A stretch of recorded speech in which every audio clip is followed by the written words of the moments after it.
Fin d'année 2023, le plaisir de retrouver Olivier, l'infatigable animateur de l'association Kilian, avec une formidable équipe de bénévoles.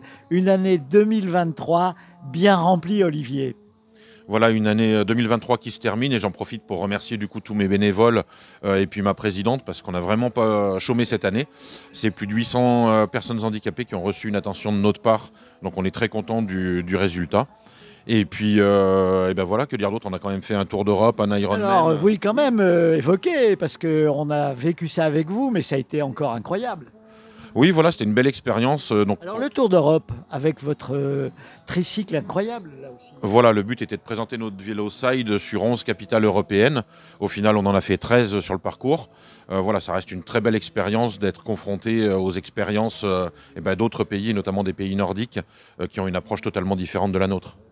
C'était deux événements cette année. C'était l'inauguration de votre local qui est enfin terminé, qui est magnifique. Et puis donc la présentation de ce vélo révolutionnaire. Voilà, et puis l'Ironman qu'on a fait à Saint-Étienne au mois de septembre, qui a été aussi un grand moment parce que compliqué à cause de Saint-Victor-sur-Loire où il y avait la pollution. Donc on s'est retrouvés. Le concept C'était un nageur, un cycliste et puis un coureur qu'on retrouve vendredi soir. C'est la première fois qu'ils vont se voir tous les trois, donc dans nos locaux, puisque le nageur, on l'a expatrié dans le Rhône. Voilà, et là, des performances incroyables, surtout que le terrain était compliqué. Alors Oui. le nageur, lui, nageait en interne, carrément, dans un bassin. Voilà, c'était une première puisque c'était un bassin à contre-courant.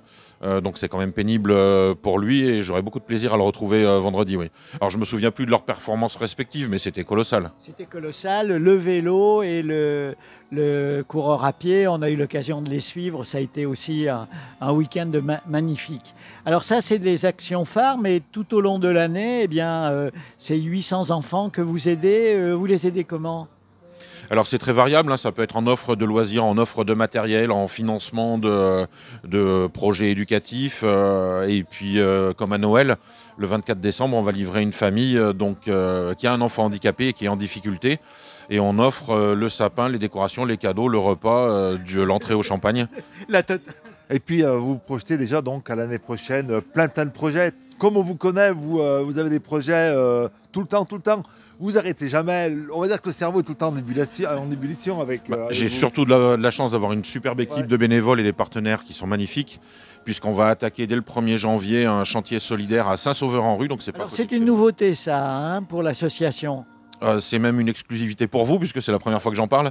Oui, alors vous l'aviez plus ou moins dit que c'était un projet, mais là, ça y est, ça démarre. Voilà, on a rencontré l'équipe associative de La Versane. C'est l'Envers du Grenier, il s'appelle. Et avec eux, on va collaborer pour monter un café solidaire à Saint-Sauveur-en-Rue pour permettre à des personnes âgées, des personnes handicapées et des enfants en bas âge de se rencontrer et d'avoir des moments d'échange. Un projet qui va durer combien de temps ? Alors, on espère que ce sera ouvert pour le mois d'avril, donc ça va être très court en timing, donc d'autant plus intense. Et là, complètement inclusif, puisqu'il y aura des enfants, des adultes, des personnes âgées, des personnes handicapées. C'est vraiment le concept. Voilà, l'idée c'est de les faire se retrouver, d'avoir des temps d'échange autour de manifestations qu'on va organiser, que ce soit des repas, que ce soit des après-midi jeux, mais enfin de créer cette émulation entre eux, oui. Donc ça, c'est un projet. Et puis d'autres projets durant toute l'année, durant l'année 2024 qui arrive. Oui, alors on a notre assemblée générale le 12 janvier et ce jour-là on aura 20 ans puisque l'association a été créée le 12 janvier 2004. Donc je pense que je dévoilerai pas trop de sujets avant cette date-là. Ouais.